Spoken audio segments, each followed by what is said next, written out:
السلام علیکم۔ آج ہم ایک بہت ہی دلچسپ شخصیت شیخ حسین یی کے روحانی سفر کی کچھ تفصیلات پر بات کر رہے ہیں۔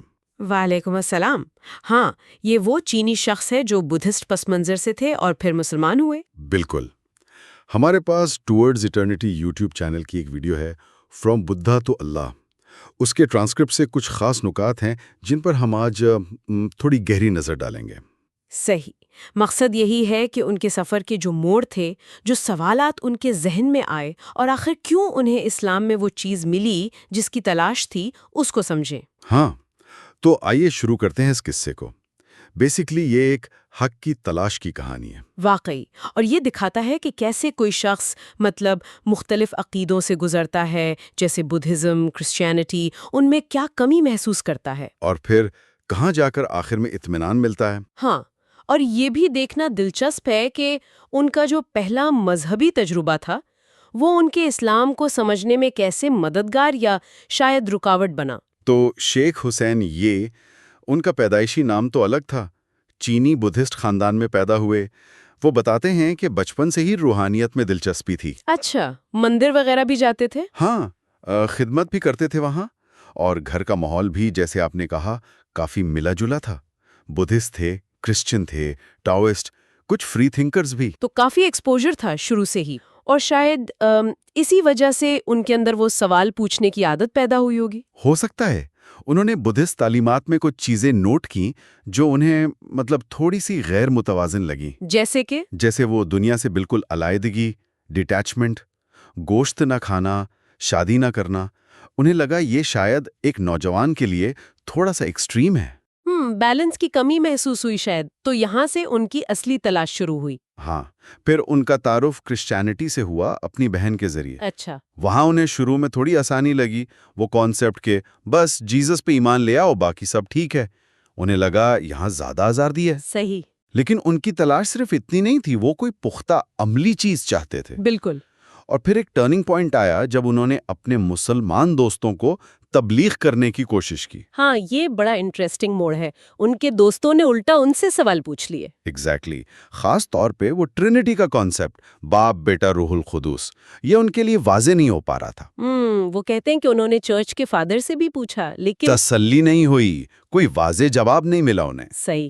تو یہ ایک ذہنی کشمکش کا دور تھا ان کے لیے۔ اس کشمکش میں وہ بتاتے ہیں کہ انہوں نے سیدھا خدا سے دعا کی، مدد مانگی، بنا کسی مذہب کا نام لیے، بس رہنمائی کے لیے۔ اور اسی دوران ان کے اندر قرآن پڑھنے کی شدید خواہش پیدا ہوئی۔ ہاں، اور پھر وہ حضرت عمر رضی اللہ تعالیٰ عنہ والی کتاب کہ کیسے وہ اسلام کتنے مخالف تھے اور پھر قرآن سن کر بدل گئے، اس واقعے نے ان پر بہت گہرا اثر ڈالا۔ واقعی یہ بہت پاورفل کہانی ہے۔ تو اس کے بعد اسلام انہیں کیسا لگا؟ انہیں اسلام بہت پریکٹیکل اور بیلنسڈ لگا۔ اس میں کرو اور نہ کرو دونوں ہیں، لیکن نہ کرو والی چیزیں کم ہیں ان کے مطابق۔ عبادت بھی ہے، نماز ہے، لیکن ساتھ ساتھ محنت، کاروبار، خاندان، ان سب کی بھی اجازت ہے۔ بالکل، اور ان کے لیے یہ بات بھی بڑی تھی کہ اسلام زندگی کے ہر شعبے کے لیے، کھانے پینے، لباس، کام کاج، سب کے لیے کلیئر گائیڈنس دیتا ہے، جیسے SOPs ہوں۔ ہاں، یہ ڈیٹیل انہیں شاید پہلے نہیں ملی تھی۔ ایک اور بہت اہم وجہ ان کے لیے اسلام قبول کرنے کی وہ تھی قرآن کا محفوظ ہونا۔ 1400 سال سے ان چینجڈ۔ ہاں، اور یہ دیکھنا کہ پوری دنیا میں مسلمان ایک ہی قرآن پڑھتے ہیں، ایک ہی طرح، ایک ہی زبان میں نماز، اذان، یہ چیز ان کے ایمان کو مضبوط کر گئی۔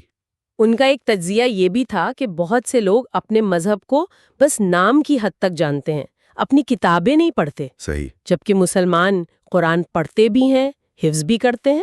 انہوں نے میڈیٹیشن اور نماز کا فرق بھی بتایا کہ نماز صرف ذہنی سکون نہیں، اس میں جسم کی طہارت، وضو بھی شامل ہے، ایک زیادہ کمپلیٹ اپروچ ہے۔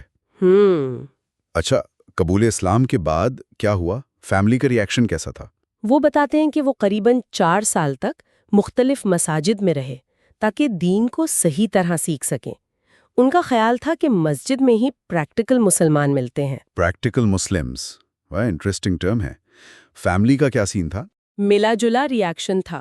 والدہ شروع میں تھوڑی پریشان تھیں، لیکن جب انہوں نے دیکھا کہ حسین یہ کا اپنا رویہ بہتر ہو رہا ہے تو وہ بھی مطمئن ہو گئیں۔ اور پھر ان کے بھائی اور والدہ نے بھی اسلام قبول کر لیا؟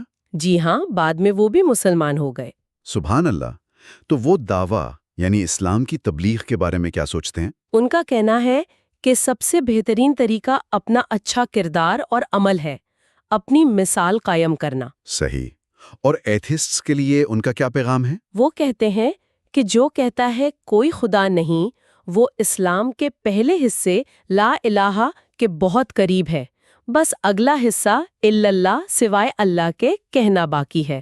بہت یونیک پرسپیکٹو ہے، اور یہ کہ اسلام کسی خاص قوم کا نہیں، سب انسانوں کے لیے ہے۔ بالکل یونیورسل میسج۔ تو اس ساری گفتگو کا ہم کہہ سکتے ہیں خلاصہ یہی ہے کہ شیخ حسین یہ کا سفر ایک بہت ہی گہری ذاتی قسم کی روحانی تلاش تھی۔ ہاں، جو مختلف منزلوں سے گزری، سوالات اٹھائے، شکوک آئے، اور پھر ایک مقام پہ آ کر اطمینان ملا۔ یہ ان کے یقین تک پہنچنے کی ایک مکمل داستان ہے۔ واقعی، اور یہ ہم سب کو بھی سوچنے کا موقع دیتی ہے۔ ایک آخری خیال جو میرے ذہن میں آ رہا ہے جی۔ کہ جب ہم ایسی کہانیاں سنتے ہیں جہاں لوگ بالکل مختلف پس منظر سے آ کر کسی نئے عقیدے کو، کسی نئی سمجھ کو اپنا لیتے ہیں، تو اس سے ہم اپنے عقیدوں پر مزید غور کرنے اور شاید دوسروں کے تجربات کو بہتر سمجھنے کا کیسا سبق لے سکتے ہیں، بنا اپنے یقین کو کمزور کیے۔ یقیناً بہت اچھا نقطہ اٹھایا آپ نے۔ واقعی اس میں سوچنے کے لیے بہت کچھ ہے۔